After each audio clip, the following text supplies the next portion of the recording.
Hey, welcome back to Tom's DIY Garage from my workshop this week. It is only September as I record this, so that means it is still really hot in Texas. So you may hear the air conditioner in the background trying to struggle to keep the workshop a little more comfortable than normal. If this is your first time here, as the name suggests, we are all about do-it-yourself type stuff. We build things, which is always fun, but we also do things that make the world around you go a little bit better. We have talked about generators during hurricane season. We have talked about pool maintenance. We have talked about fixing a flat on the side of the road. All important things so that you can be self-sufficient, but really my happy place, if you wanted to know, is building stuff, hence this particular space. So if you have been here before, you may notice it may look a little different in the background. If you don't, that's okay. But I've made some changes here in the workshop because after spending some time out here and working out here, I have come to believe that the space can be used just a little bit different. Let me show you a little bit about what I've done here. First off is the placement of my workbench. It's right over there. It used to be right here next to my my growing collection of clamps, and right underneath these cabinets that I built. Right now I have, oh, don't mind this plywood here. This will come in handy just a little bit, bear with me. But I've got a bandsaw here and a drill press here. It's on a rolling cart here so I can move it around here. But I moved the workbench, and this is about 3 foot by 6 feet. I moved it to this back wall instead, and I really came to believe that if I put it over here, I would have more space in this area to do things and make things. So I need to, now that I'm using this space differently, I need to construct some storage, maybe another one of these cabinets for this wall, and then this shelving unit, which was in this corner, is now in this corner, and it's got a variety of power tools and some bins with some other equipment that will come in use later in a subsequent Tom's DIY Garage. But my thought is that all of this space, there are my shoes, will come in much more handy. So handy for what, you may ask? Glad you asked. So obviously with moving my workbench, I'm going to have to find a home for all of the various knickknacks that are on top of it right now so that it can be used as a workspace, hence the need to build some stuff for that wall here to store it. I'm still kind of visualizing and conceptualizing what that will be. But anytime you're in a workshop, a woodworking shop, and you're cutting stuff, you're making sawdust. And sawdust management is a particular problem, I think probably for every workshop. So there are a variety of systems that you can use. Previously, I've just kind of let it collect on the floor, and then I'll sweep it up and throw it away. It's kind of a hassle. Other workshops I've seen have very elaborate vacuum systems that attach to every single tool, and every time you cut something, it sucks up the sawdust into a centralized bin, and you just throw that stuff away when you're done. I just don't have the space for that in this particular workshop. 12 by 18 is my space, if you don't remember us having that particular discussion. So what I'm going to use is something that Mrs. Zizka got for me for Christmas last year, particularly asked for it. It is the Dust Deputy. It is specifically for DIYers. Practically has my name on it. So this thing's pretty cool here. Let me show you here. This is the Dust Deputy here. It's plastic, kind of this cylinder. It's a triangular cylinder here. Vacuum cleaner gets connected there. The hose to a tool gets connected there. And when the vacuum sucks air through the hose tube, it creates this cyclone action, and the dust falls out the bottom. Now, most of the directions for the use of this would have you connect this bottom to one of those 5-gallon plastic buckets that you can get at Lowe's or Home Depot or Harbor Freight or any of a number of places. And that can work. Two problems there. It's 5 gallons, so that's not a lot of sawdust. And secondarily, I have seen lots of cases where the suction involved here collapses that 5-gallon plastic bucket.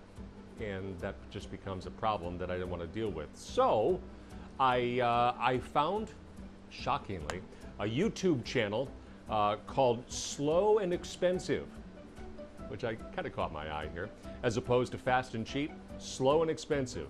And I'm not sure where this guy is from, but he did a series of videos about dust collection options in a workshop. And one of them caught my eye. Take a look.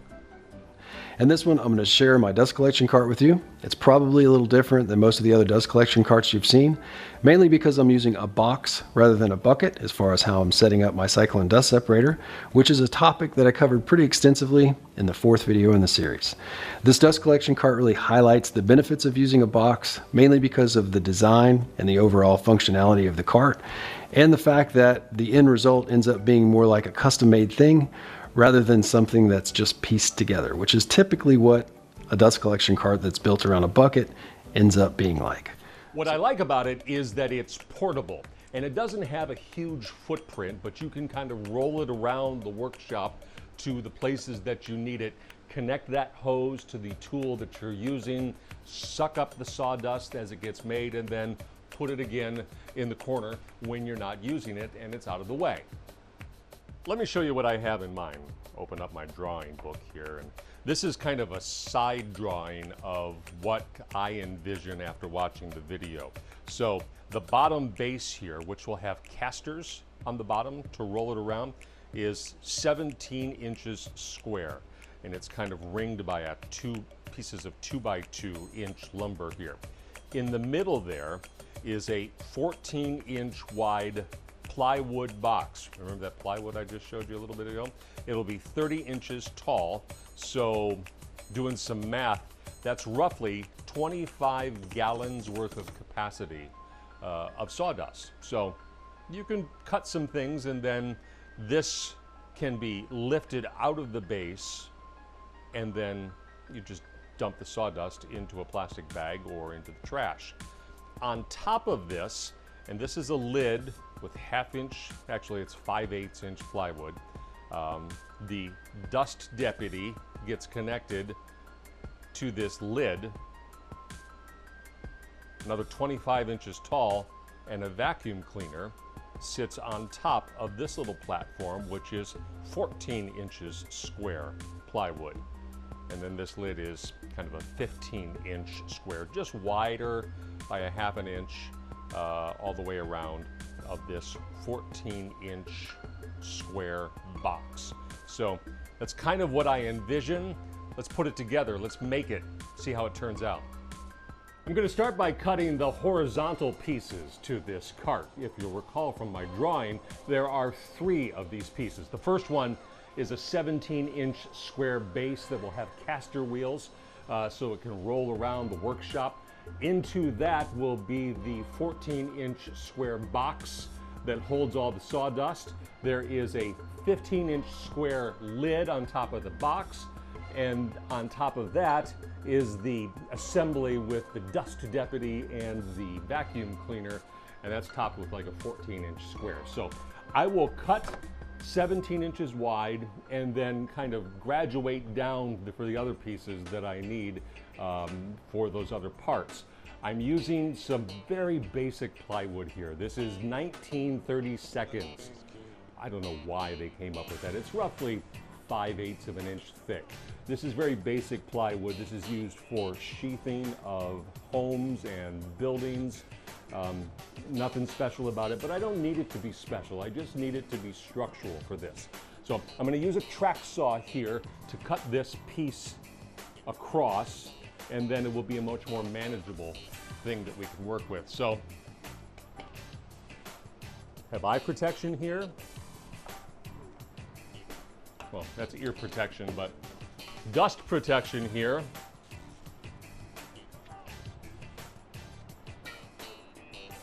Looks great, huh? But you don't really want to be breathing in sawdust if you can avoid it. I do like the smell of sawdust, but you really shouldn't be breathing it in a closed area. So, if you can hear me through all of this, let's get started.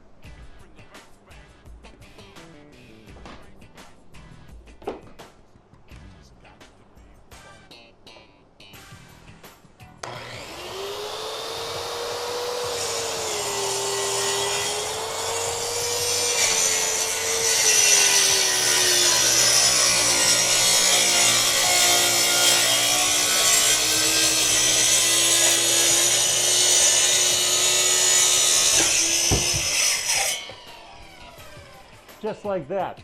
Did you see all the sawdust? That's what we're trying to fix.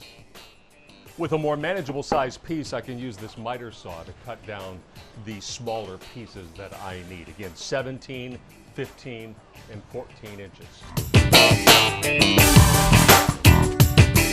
Come on! Let the bass kick.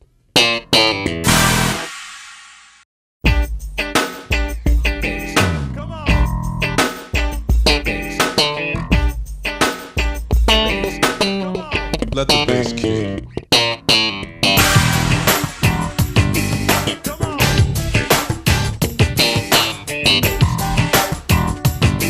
Come on. And through the magic of editing and power tools, we have 3 separate pieces here. So 14-inch square, that's the very top of our cart. 15 inches square, this is the top of the box upon which this will sit. And then 17 inches square, which will be our cart. Now, I selected this particular portion of the plywood on purpose because it had this ink printing on it, so it can kind of hide all of that. Again, I told you that the quality of the plywood wasn't essential, but if you can make it pretty, you might as well make it pretty.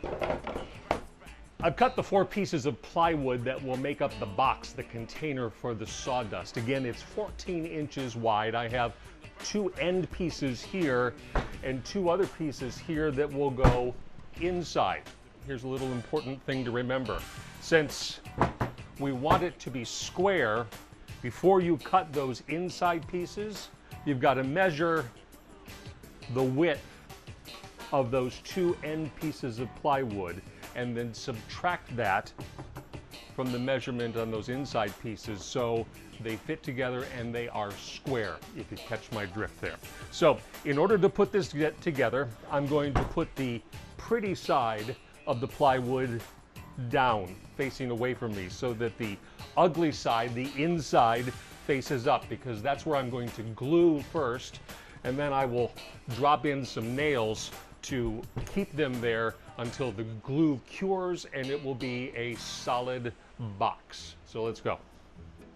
With the box essentially built, before I seal it off with the end piece, I'm actually going to seal off the corners with some silicone caulk, because as this is a vacuum, without sealing the corners, the edges of the box, air will get in and the vacuum portion that sucks the dust into this won't work as well. So I'm going to basically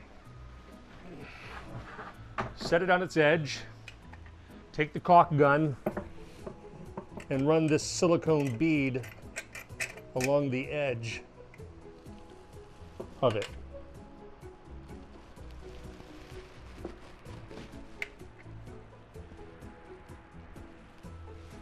We'll do that around all 4 corners, and then I'll put the end piece on and seal it as well. Once it's done, the box fits into the rolling cart just like that.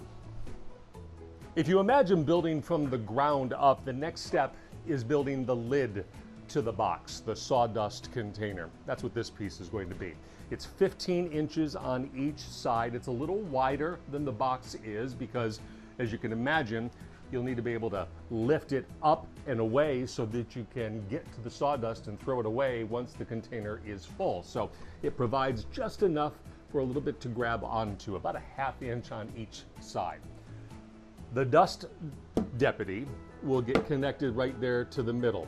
I'll cut a hole, we'll get to that in a little bit.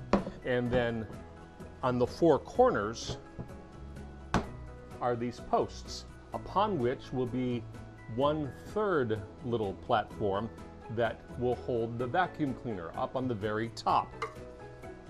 There's a lot going on here. On the bottom of the lid, I will also attach one final piece of plywood, just kind of like that. It's a smaller piece, and this piece fits just inside the inner measurements of the box. So when it's attached to the lid, it'll lock the lid in place so it won't slide all over the place and get sawdust where we don't want it to go. So I pre-measured everything, I pre-marked everything. Let's get around to attaching everything. I'll do the bottom of the lid first. Again, as I mentioned, I have pre-measured where the corners are. So start by putting a liberal amount of glue on the bottom here. Next, I will cut and drill where the dust deputy will be attached to the lid, just like that. I've marked where the center of the lid is, and you can see where I've scribed the place to cut the hole for the sawdust to go in. And then there is this template in the instructions here to mark where to drill the holes to connect it.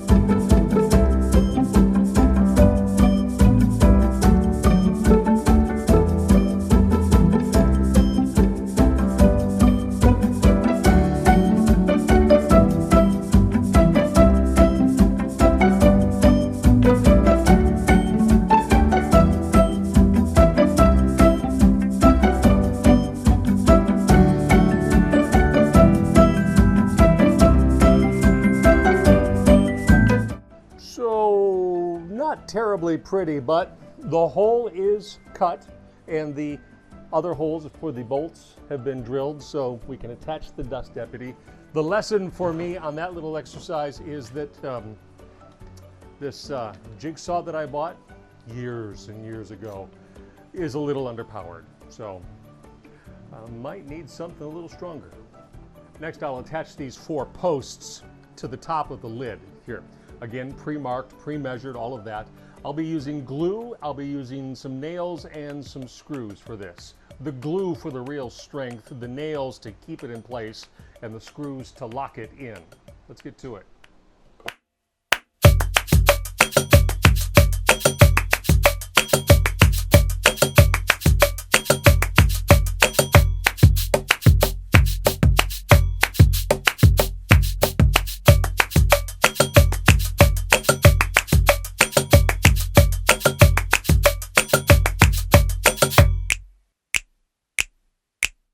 I added a lid to the top of the cart to keep the vacuum cleaner corralled, if you will, so it doesn't slip off the top. I might find I need to do more to secure it, but for now I think this will work. And before I assemble everything and start collecting sawdust, I'm just going to put a coat of paint on it just to make it look a little bit more finished here. Just using just good old-fashioned spray paint. This is kind of a medium color gray.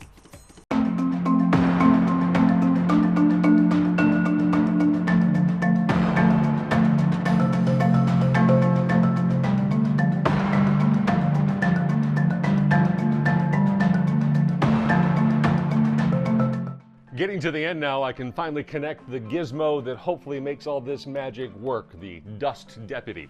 There's a gasket, it gets put on the bottom, keeps everything sealed, and then I will bolt this down into the stand.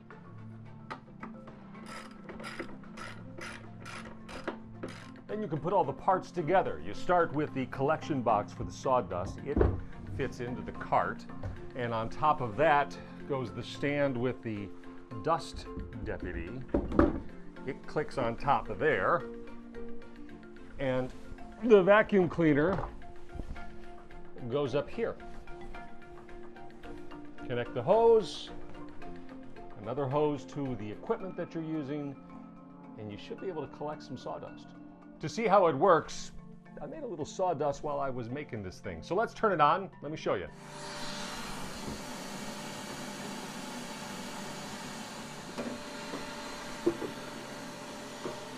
When the dust gets in, it gets circulated around and then dumped down into the box. It's pretty cool. And that is the mobile dust collection cart project. The idea, since it's on wheels, you roll it around to whatever machine you're using, a saw, a drill, a planer, a sander, whatever. It's making sawdust. You connect the hose to the machine, and as you cut things, you drill things, the sawdust goes in here, gets in the collection box, and it doesn't go all over the workshop, and hopefully makes things just a little bit cleaner. Tell me what you think of this idea. Do you like it? Do you not like it? Do you have some suggestions I could have used to make it better? I'd love to hear it. Hit me up on the Facebook, the Twitter/X, or the email. I can handle it. I really can. So while we work on the next project, also, if you've got some questions or challenges that you'd like me to take on, things you just can't wrap your head around, if I know the answer, I'll share it. If I don't know the answer, I'll research it. We'll find a solution together, and we'll make some sawdust. Clean sawdust here in the workshop. Until that time comes, my friends, I'm Tom. This is the DIY Garage. Rock on with your bad selves. I look forward to the next time.